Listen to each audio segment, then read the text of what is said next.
Hello and welcome to Chapter 14, Building Customer Relationships. This may be one of the most important chapters of the entire class, simply because it's really concentrates and talks about sales and how a small business can build a loyal customer base. But what I really want you to get out of this is not only from a small business aspect, but also just as a student, thinking about how important a customer is. And a customer doesn't necessarily have to be someone who's buying something. A customer can be someone who you are preparing work for. Let's say, for instance, if you were a designer, maybe you're designing something for your company, or you're designing something for the marketing department. The marketing department would be your customer.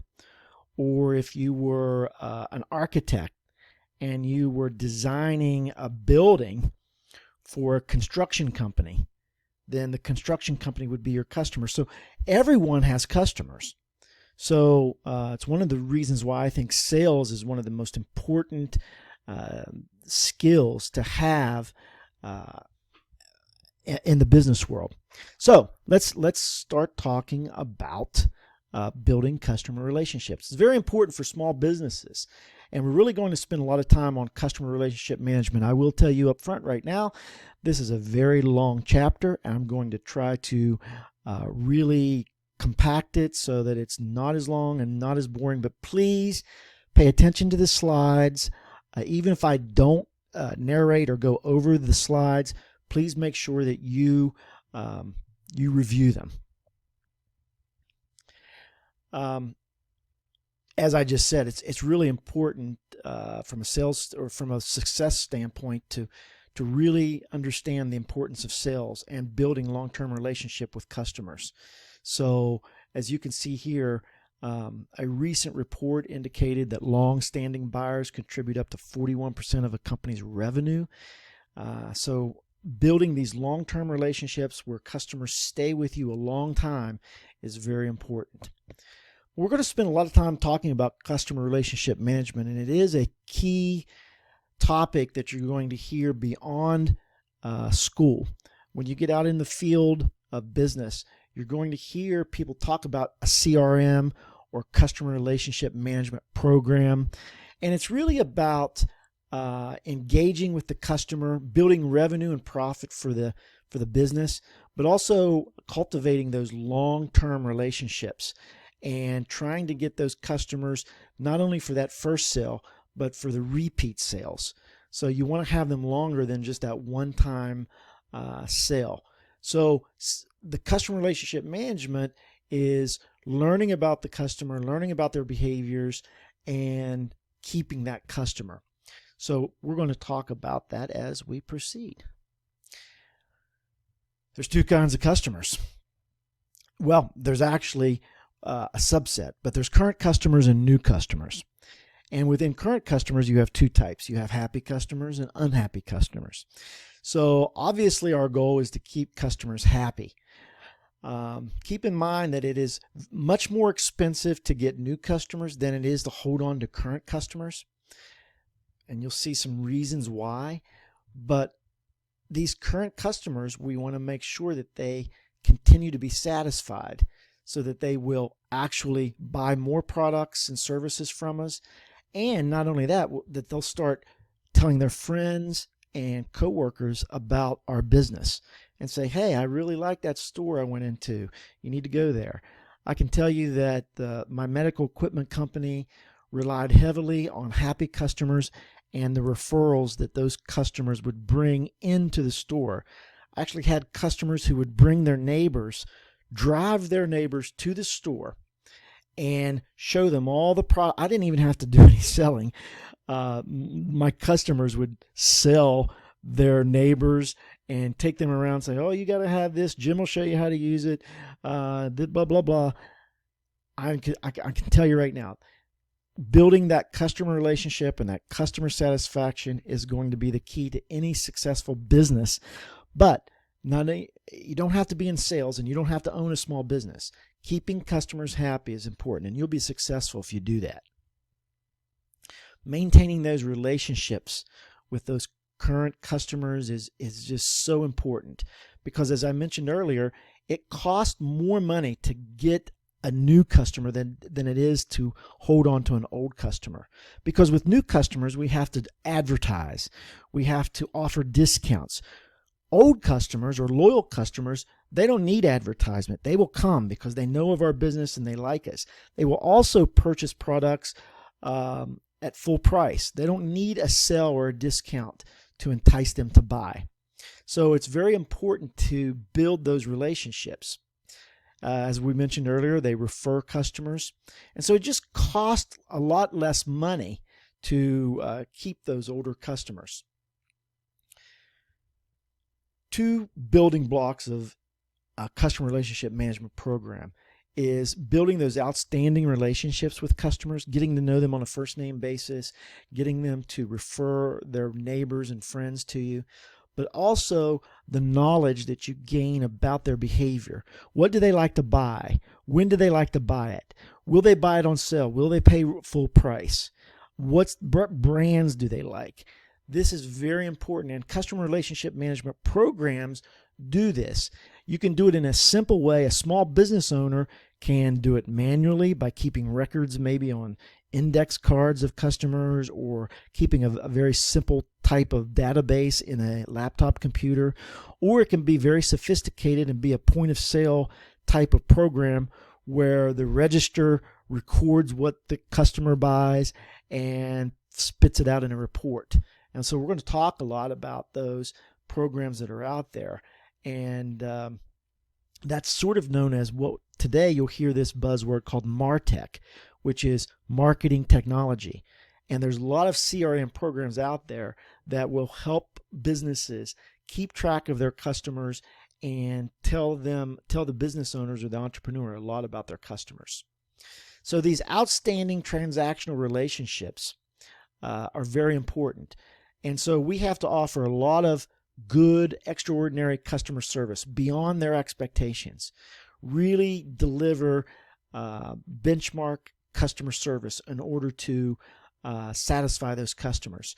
We can get technology support for that because there's lots of software programs out there, and there's lots of databases that we can get. Knowledge of the customer's behavior. How do they make their decisions? What psychological influences influence their buying? And what sociological influences are out there? So we'll talk a little bit about that towards the end. Another buzzword you'll hear most likely when you get out into the business world is transactional relationships. And this is just when a customer buys a service or a product from a business, that business owner wants to make sure that that transactional relationship is always positive, and that they're receiving the best customer satisfaction that they could possibly receive. When that is being adhered to, you're going to increase customer satisfaction. You're going to have those positive transactional relationships, which are going to increase sales and profits, because they are going to result in return sales or repeat sales, and those customers are going to come back. So basically, satisfied customers are loyal, which translates into increased sales and revenue. That personal attention that you can give a customer, that transactional relationship by calling them by the first name, knowing exactly what they need, asking questions to make sure that they don't overbuy or underbuy, and being honest with them. What my customers really appreciated the fact that I would tell them, I can't tell you how many times a customer would come in the store and say, "This is what I need." And I would ask them, I said, "Well, what are you going to use this for?" And they would tell me, I'd say, "Well, you don't really need this. Here's what you really need." And it might have been half the price. So really, up front, it cost me profit. But that customer appreciated the fact that I referred them to a less expensive product, something I didn't oversell them. So they came back and they bought more of other products because they were satisfied with the service that they got. Customer experience management is basically making sure that every time a customer makes contact with our business, it's a positive experience. Could be a phone call, could be something they see on social media, could be a return policy, anything that our customers, and we'll talk about this in a minute about customer touch points, but anything that the customer comes in contact with that relates to our business, making sure that it's a positive experience. So that customer experience management.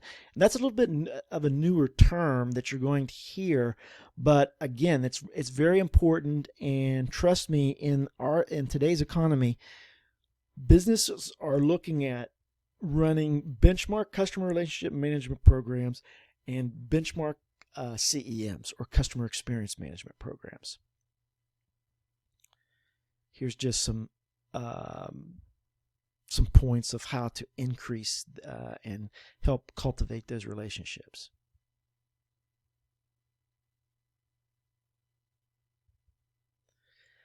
The following few slides is just if we were evaluating the customer service part of our business.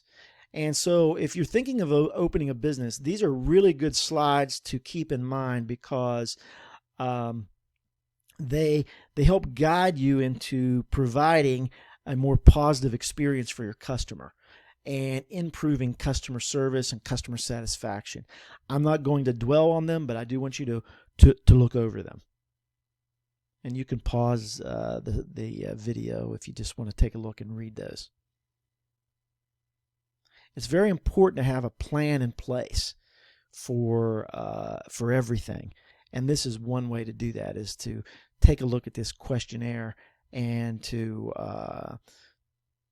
actually answer the questions and evaluate.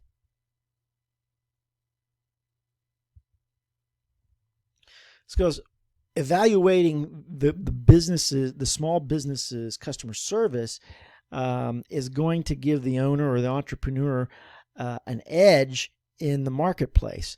Because if you can offer positive customer service or benchmark customer service, you're going to have an advantage over larger firms. Because you have fewer employees, you're going to be able to offer better customer service than your larger competitors. And by evaluating your customer service health maybe every month or every quarter, you're going to make sure that you stay on top. Because there's a lot of options for dissatisfied customers. And you can take a look here at how much damage they can actually do. Some customers, if they're not satisfied, won't say anything, but also they usually don't come back. But they could stop buying. Well, go back to take no action. They may take no action. They may come back. They may not. Or they may complain privately to the business, to the owner, which you want them to tell you if they're dissatisfied, because it's better to tell you, the owner, than to go out and blab it on social media or tell all their neighbors about how dissatisfied they were, like this one, publicly taking legal action or publicly complaining. So there's a lot of different choices that dissatisfied customer can take. And so it's important to keep your customers happy. I'd mentioned software earlier. Some of you have probably heard of Salesforce.com. There's lots of software out there, a lot of MarTech or marketing technology that can help business owners and entrepreneurs manage their customers. And you can take a look at what are some of the options and what are some of the things that these software packages can do. There's Salesforce.com, as I talked about. And a lot of these software programs and point-of-sale programs are not that expensive. At the store, I had a point-of-sale software system that kept track of my customers. I would pull, if someone came in, I would ask them if they were willing to give me their name, phone number, email address, and all that. And I would put it into the computer. And then every time they came in, I could pull up their customer number, and I could basically the point of sale system would track what they bought, and I could send out reports or create reports that would tell me what was selling, what wasn't. And another nice thing that this point of sale system did is every morning it would print out thank you notes or thank you postcards from the previous day's sales to all those customers. All I had to do is put a stamp on them and send them out. It was a very nice system. One of the things I do want you to take a notice of, and this is just common knowledge, omni-channel services, that's what's happening now. There's so many ways that a customer can have contact with the company. We could use the phone, we could use social media, the website, text messages. I mean, there's so many ways that we can offer this customer service. Customer database, when we're creating a customer relationship management program, one of the things that we're going to want to put into that system is all types of information about the customer. Their personal information such as name, address, phone number, website, or email, their demographics, male, female, income, if possible, internet information like the email, lifestyle and psychographic data, transaction data. A lot of times, most of the time, your point of sale system will put that in there for you. But this is very important to keep track of a customer and understand exactly who they are, what they are, how they buy, when they buy, and so forth. I had mentioned touch points before. A touch point is simply an interaction between a business and its customer. It could be a phone call, it could be an online survey, it could be them visiting the website, it could be them seeing social media or a Facebook post, a text message, anything where the customer is in contact with the company indirectly or directly. That is a customer touch point. And we want to increase those touch points, but we also want to make sure that those touch points result in a positive experience for the customer. Customer segmentation strategy, if you remember from Principles of Marketing, segmentation is where we're basically identifying customers that have a lot of the same qualities or homogeneous groups. So for my business, I had several segments of the market that I went after. I went after the senior citizen market because I was selling medical equipment, and people over the age of 65 or 70 are the prime targets for medical equipment. I went after the student population because I had a lot of equipment that medical students needed. I went after the patients who needed mobility assistance. So these might be people who had knee surgery or hip surgery or coming out of a rehab center after an accident.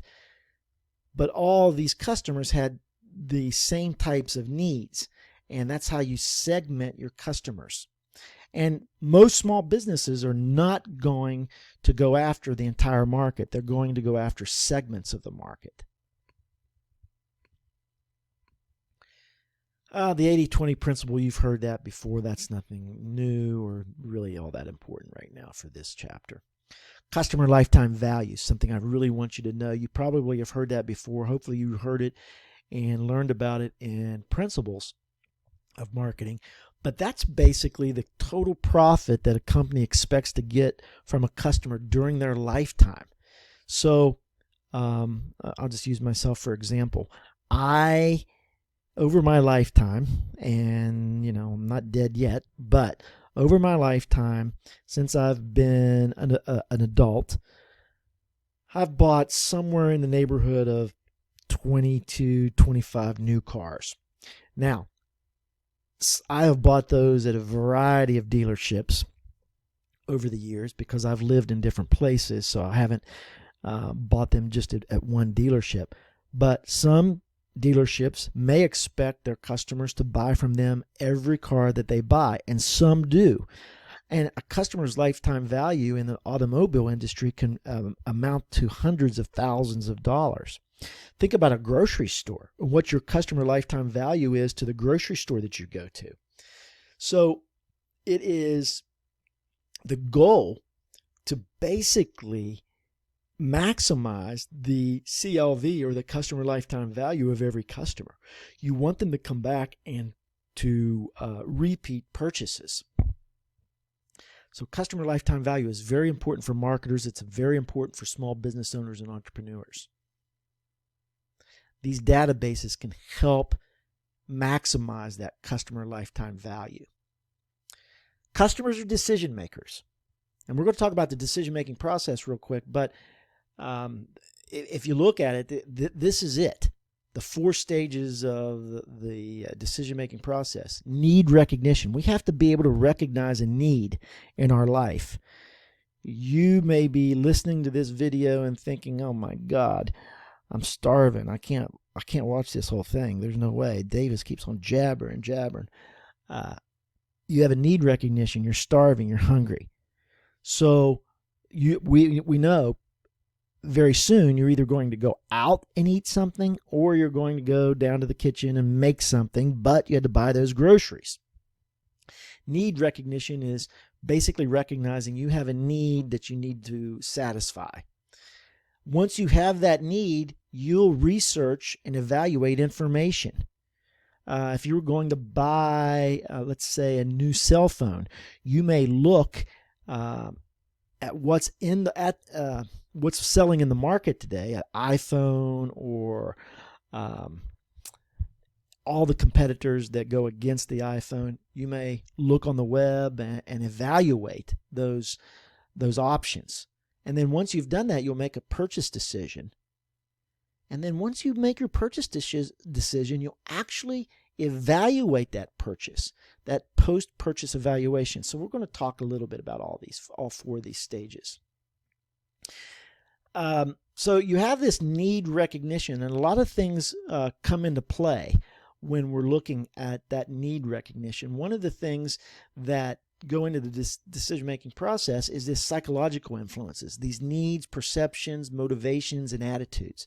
And I'm not going to talk too much about this. You probably, if you've had consumer behavior, you'll get a taste of this, as well as the sociological influences, the culture that you come from, the social class, reference groups that you're involved in or members of, and opinion leaders that you respect. These psychological and sociological influences have a big impact on this decision-making process. Need recognition basically occurs when something happens or some change occurs. Could be just being hungry, very simple. You could maybe graduate from college, get a job. Those are big changes. All of a sudden, you're going to need a car. You're going to need a place to live. You might need new clothes, new shoes. Then once you start earning an income, you might find that you have a need for exercise equipment. You need a bike, or you need free weights to lift. So all of this, this need recognition has to happen before we're going to actually, as a consumer, buy anything. Talked about the information, search, and evaluation. Evaluative criteria is important to understand. Those are the characteristics we're going to evaluate the purchase for. And as a business owner, we have to understand what those evaluative criteria are for our customers. What are they looking at when they are evaluating our products? Are they looking at quality? Are they evaluating price? Productivity? Maybe a combination of all 3, more than likely. But what is it? When you buy a new car, what are you looking for? You might be looking at the looks of the car, the color, the fuel mileage, definitely the price, how much space it has inside, maybe the sound system. There's lots of evaluative criteria that we use on everything that we purchase, either consciously or subconsciously. Evoke set is important because these, as a marketer or a small business owner, we want to be included in the evoked set of the customer. So when I had my medical equipment company, I wanted to make sure when a customer said, "Oh, I need a wheelchair, where am I going to go to get this?" I wanted to make sure that I was included in the evoke set. In other words, who were they going to consider when they went to purchase this wheelchair? Would they look at Amazon?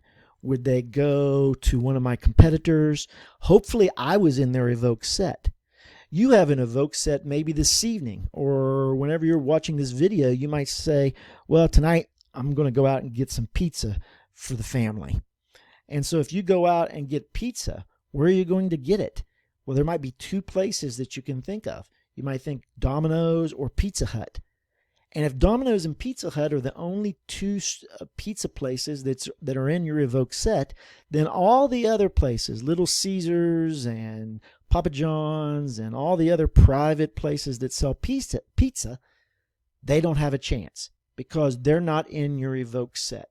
So as a business owner, as an entrepreneur, we want to be in the evoked set of our consumer.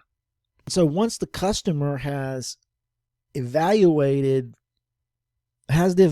criteria, they have looked at their evoke set and they've made a choice, I'm going to buy pizza at Domino's, then they have to figure out how and where to make the purchase. And in today's environment, there's lots of ways you can do that. So to make it very simple example, let's say you did do Domino's. Well, maybe you have it delivered. Maybe you go pick it up at the store, curbside delivery. Do you call in on the phone or do you order it over the internet? There's so many different ways and things that people have to decide on before they make that purchase. As a business owner, you have to figure out, how am I going to offer my products? Am I going to have a website? Am I going to do delivery? Am I going to charge, or am I going to have free delivery? Am I going to have a brick and mortar store? Am I going to sell my products on Amazon? So there's so many different, I'm getting really excited here because we're talking about the essence of marketing, and small businesses and business owners have to make these decisions. That's why I love marketing and small business. After we've made the purchase, we have to evaluate. Did I like it? Was the pizza any good? Was it cold? Was it warm?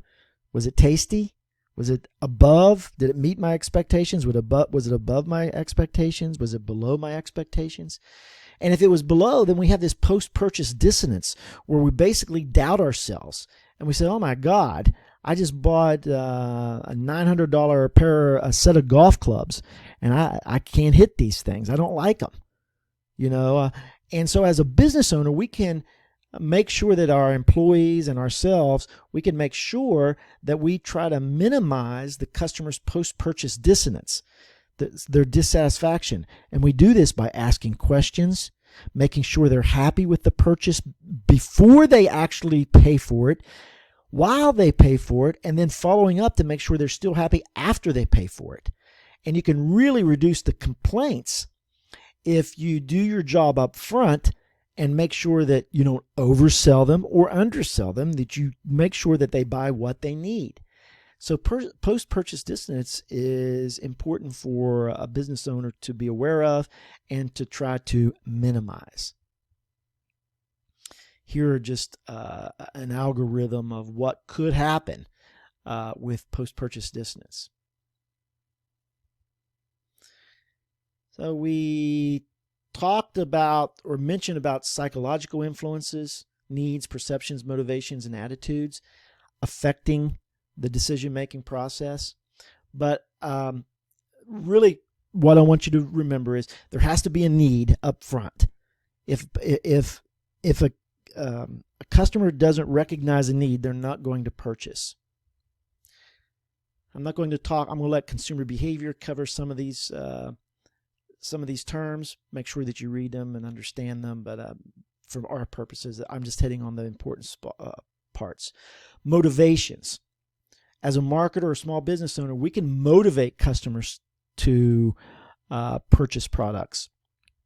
So when I had my medical equipment company, a lot of times people would come in, and I would, if they were elderly, and I was concerned, I would tell them, we have bath safety equipment, and at first they may not think that they had a need for that, but then I would share factual information about how many people, elderly people, fall in the bathroom and injure themselves. And I would motivate them by just giving that information, which is factual and was just informative for them. I would motivate them to buy. We all know what attitudes are. It's something that are very hard to change. But for our purposes, again, that's consumer behavior. I'm looking here. We all know what reference groups are. We tend to buy and purchase according to the habits of our reference groups.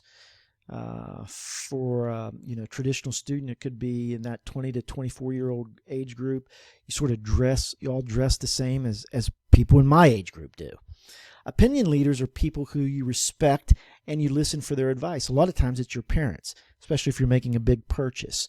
If you're getting ready to buy, my daughter just bought a car over the summer, and she wanted me to go to the dealership and help her with that. And she asked me questions. And so I was her opinion leader because I had purchased so many new cars.